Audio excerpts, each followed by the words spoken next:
Alright guys, it's Brian from the Vid-Bits here, and I'm hanging out with you doing something besides Pac-Man. We're doing a little bit of SleeplessNES. It's where I play some NES games with you guys and just kind of chill and play some lo-fi sesh, do whatever I want.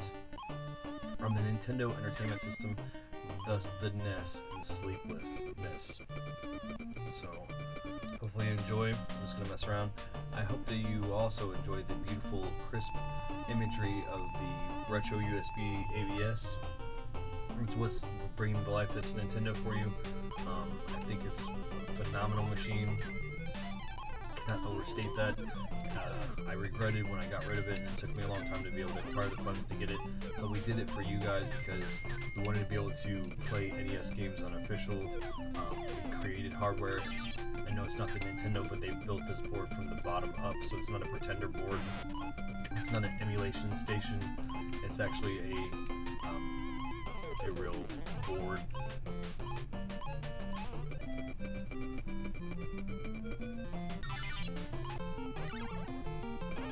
I mean, you can say what you want about like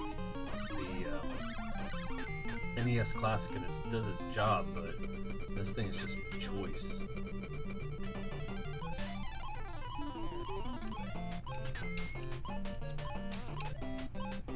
You can use whatever controllers you want. It's got 4 controller point ports in the front. Oops. And also about SleeplessNES, it's like change the channel shit, so if somebody doesn't want us to do it, we'll probably like switch it to another game, but for the most part we're just kind of flipping around. Alright. Yeah, Matthew, this is probably the first episode of SleeplessNES you've seen. I've only done one other one.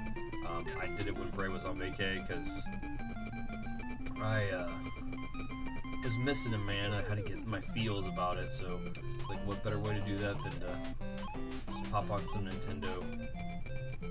And also, like, I had to make up for the legendary Tyson stream, which maybe we'll mess around with a little bit of Punch-Out on this, because I just want to see if the lag is different. You know, plus it's really easy to run through like the first 2 circuits, so like not to stress ourselves, but just to have a little bit of fun. Funsies, if you will.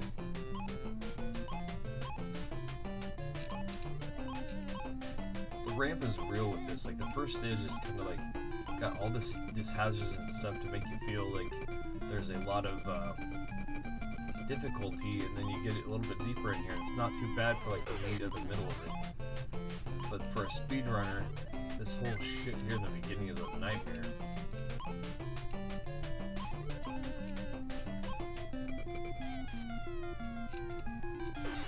Ha! And of course it's Nintendo to like make you start back at the beginning of the screen if you died.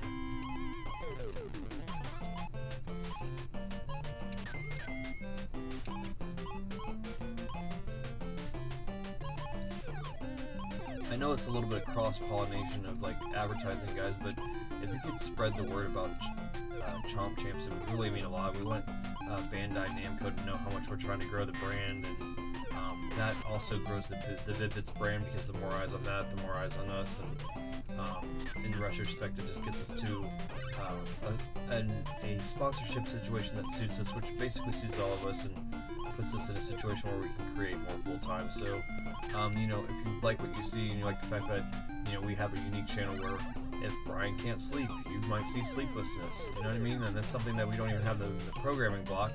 But like when I told Bray, I was like, okay, I'm gonna do SleeplessNES, he's like, oh yeah, and he forgot about it, you know what I mean? Like, but we don't have like somebody that's a project manager over us saying that we can't do stuff like this when we're awake. And you know, to hell I say with wasted time. Like, wasted time is like, if you feel like you want to push the button and create, then create. Like, I just had hit the point where I was 25 wins ahead in the episode of Chomp Champs, so I didn't want to like beat a dead horse when I want a little bit of a chase for mints. So I thought, okay, I could just throw on a movie that I've seen a million times.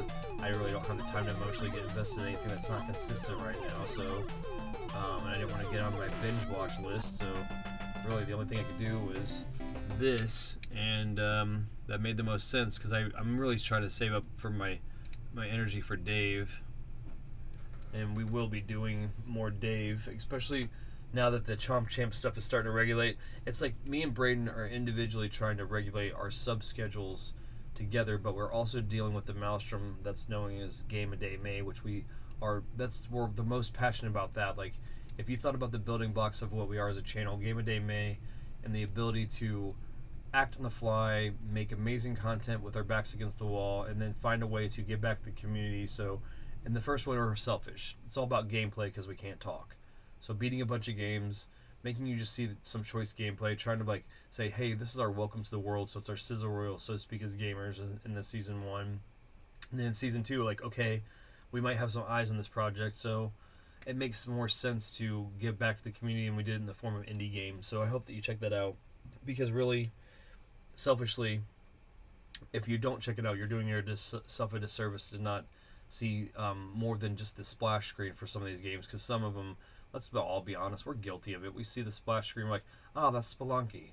Okay, then you know that that's what the cute little screen for Spelunky is, but like, do you know what it is? Like, have you gone in it? Like, you know what I mean? Like, that's what this year ended up being about, because some of these people were just used to seeing things like icons, like Pepsi, like Coke, or like, you know, this brand, like you just see this icon and you don't necessarily go and dig deeper. So we're really into that, and considering the fact that some of those Game of Day May episodes, like, I will never forget the first time that I beat Undertale, and I don't give a fuck if we get a single dime from it, because to mute the music would be criminal in a game where it's just so much about the experience as a whole. And as creators, since we're doing the experience out of just the love of doing it, and we complete a project like that, you can bet your ass that we're not going to remove it just because we weren't monetized on it. As long as it's okay to still have it up, we're going to have it out there for all to see. And if anything else, it's a learning experience, because I think Bray was talking about earlier, like, removing your older content doesn't allow you to grow from anything, and it makes people have a false sense of security that you don't know where you came from, and it also doesn't give them the blueprint of how to get there themselves if they respect you.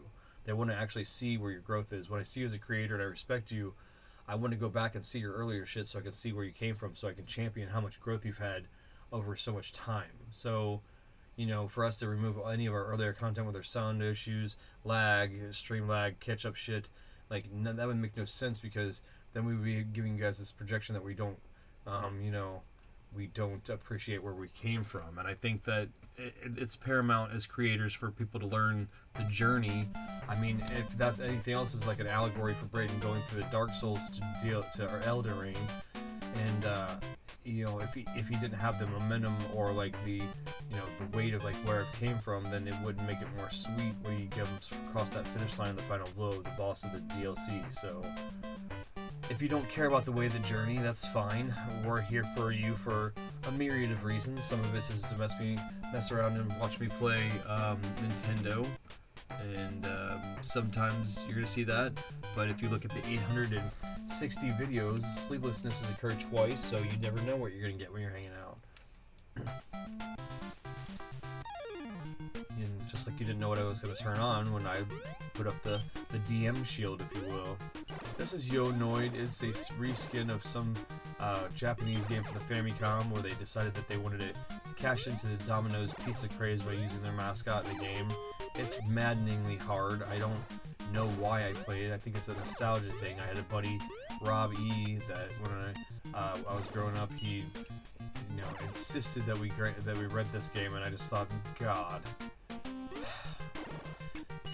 If you only know how many games like I got forced into getting good at because one of the buddies rented it, and it's like, if you don't pass it to Brian, then he's not gonna just have that perseverance to tune out everybody with, you know, being bitchy that we all wasted our money communally to get something and we couldn't get past it. Like, that was the deal back with the Nintendo days. Like, a lot of people will give a product shit if it doesn't have online multiplayer, and then also trash it if it just exclusively has couch co-op. But I mean, man, it's sort of the same people not playing GoldenEye, or the same people not playing, you know, anything that you can get into with somebody else. That, in this case, if I would have sucked at this level, I could have passed it off to my buddy, and it's that whole iron sharpens iron thing. There's a chance that I would be really good at the first and third stages, and the second stage can be difficult, but maybe the person that's next to you could see it in a way that you didn't see, and then, you know, you're not having that same thing when you have it being,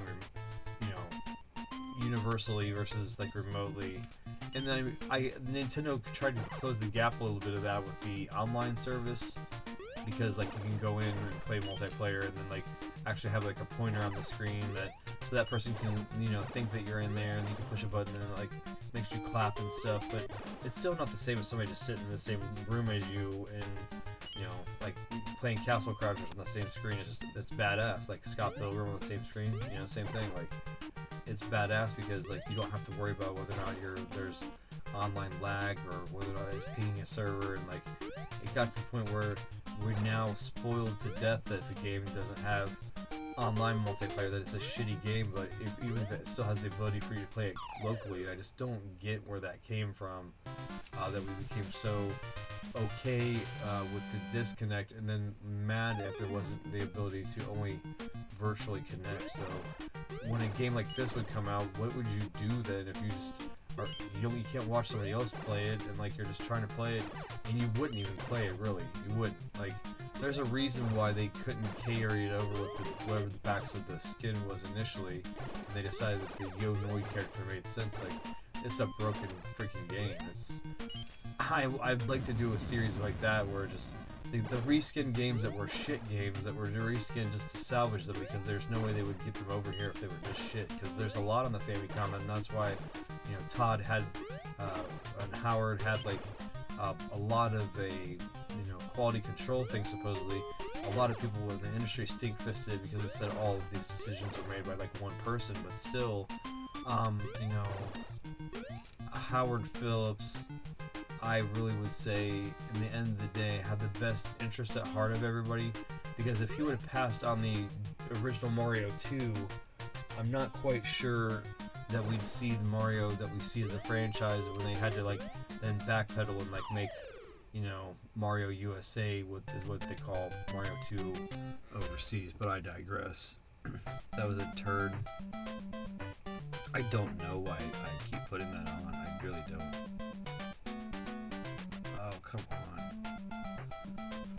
Don't really know why I keep putting that one on, but I will continuously boot that up once in a while just because of some weird reason. Do do do do do do do do do do. What's it gonna put on next?